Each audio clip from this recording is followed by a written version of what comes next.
Et c'est donc parti pour 3 semaines de championnat pour les amateurs de football. L'Euro 2012, le coup d'envoi a été donné à 18h. Premier match nul, figurez-vous. La Grèce était opposée à l'un des pays organisateurs, la Pologne. Et donc le score, 1-1. L'autre match commence dans moins d'une heure maintenant, Russie-République tchèque. Le premier match des Bleus, on le sait, c'est lundi à 18h, ce sera contre l'Angleterre. Et finale donc de ce championnat, après 3 semaines, c'est le 1er juillet. Du sport encore, Roland-Garros avec la finale homme dimanche et ce sera Rafael Nadal, comme d'habitude on pourrait dire, face à Novak Djokovic qui lui va disputer sa première finale porte d'Auteuil. Le numéro 1 mondial a donc battu en 3-7 Roger Federer alors que vous voyez ici Novak Djokovic. Rafael Nadal qui a été ovationné, il fait sensation déjà bien sûr, c'est un record, 7e finale en 8 participations. Le tenant du titre peut dimanche entrer dans l'histoire en gagnant pour la 7e fois Roland-Garros et donc dépasser bien sûr Björn Borg. Un an après, le seul suspect concernant le meurtre de la jeune joggeuse Marie-Jeanne Meyer a été arrêté. Il vient d'être mis en examen ce soir. Son ADN avait été retrouvé sur la scène du crime. Il s'apprêtait à fuir vers l'Espagne. Alexandra Durand. Il arrive sous bonne escorte au palais de justice d'Avignon. Cela faisait près d'1 an qu'il était recherché. Anthony Draoui, le principal suspect dans l'assassinat de Marie-Jeanne Meyer, a été interpellé hier soir en Espagne, à 3 km de la frontière française. Contrôlé dans un train, il se faisait passer pour un Russe, mais sans papier d'identité et ne parlant pas la langue, il a été remis aux autorités françaises. Son interpellation s'est passée sans problème. C'est un homme qui vivait de manière marginale. On sait qu'il était habitué à vivre dans la nature, donc ses aptitudes à vivre de cette façon lui permettaient d'échapper aux poursuites et de se déplacer à travers le territoire national.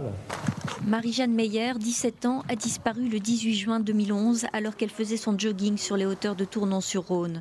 Son corps, partiellement carbonisé, enterré ici, avait été retrouvé 3 jours plus tard dans une zone boisée de la commune. Anthony Draoui avait été arrêté le jour même de la découverte du corps, mais pour une autre affaire, il avait agressé une commerçante.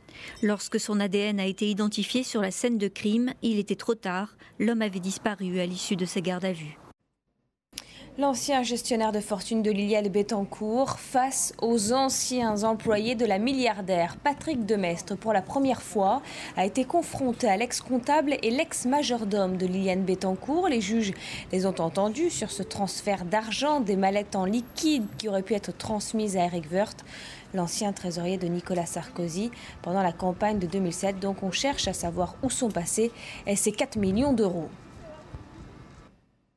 Le ministre des Affaires étrangères confirme que les victimes de l'accident d'autocar à Saint-Domingue sont tous français. 2 hommes et une femme ont péri lorsque le véhicule a percuté un train de marchandises. Ça s'est passé une vingtaine de kilomètres de Punta Cana. Au moment où les touristes quittaient l'aéroport, ils regagnaient leur hôtel. Damien Deparlé. La collision a eu lieu hier soir entre un bus et un train transportant de la canne à sucre à Higüey, petite ville à l'est de la République dominicaine. Dans ce bus, 28 touristes en provenance de Paris, tous de nationalité française, des clients du voyagiste TUI France. Ils venaient de l'aéroport de Punta Cana et se rendaient à leur hôtel. Selon certains témoignages, le véhicule n'aurait pas respecté les signaux du passage à niveau indiquant l'approche du train. Actuellement, nous ne savons pas, nous n'avons pas d'éléments sur la collision, le pourquoi. Ça s'est passé en pleine nuit. Nous avons pu confirmer la liste des victimes et nous sommes en train de contacter les familles.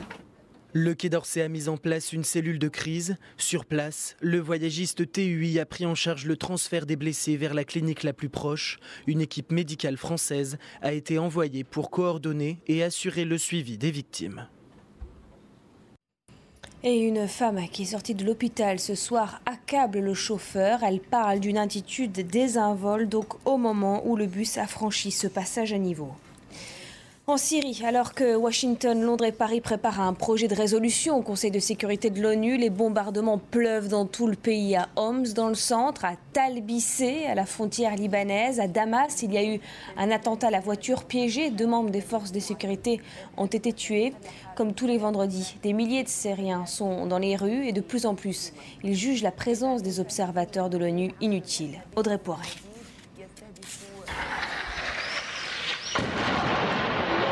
C'est le bombardement le plus violent depuis le début de la révolte dans le quartier rebelle de Kaldiyeh à Homs. L'Observatoire syrien des droits de l'homme parle de 5 à 10 obus par minute ici depuis ce matin. Aujourd'hui, on compte encore des dizaines de morts à travers le pays, dont au moins 5 personnes ici à Idlib, dans l'explosion d'une voiture piégée. Après 15 mois de violence, 13 400 morts et 2 massacres d'ampleur ces derniers jours, la situation semble à présent totalement bloquée. La Syrie est un vrai grand défi et nous réfléchissons actuellement à une manière d'accroître la pression sur le gouvernement et les partis pour que le plan de sortie de crise soit appliqué. Si les Occidentaux promettent de tenter de faire adopter des sanctions à l'ONU, la Russie et la Chine restent inflexibles et refusent toujours toute condamnation du régime. Face à l'impuissance diplomatique, des milliers de Syriens sont à nouveau descendus dans les rues aujourd'hui pour manifester. Tous réclament à présent des armes de l'étranger.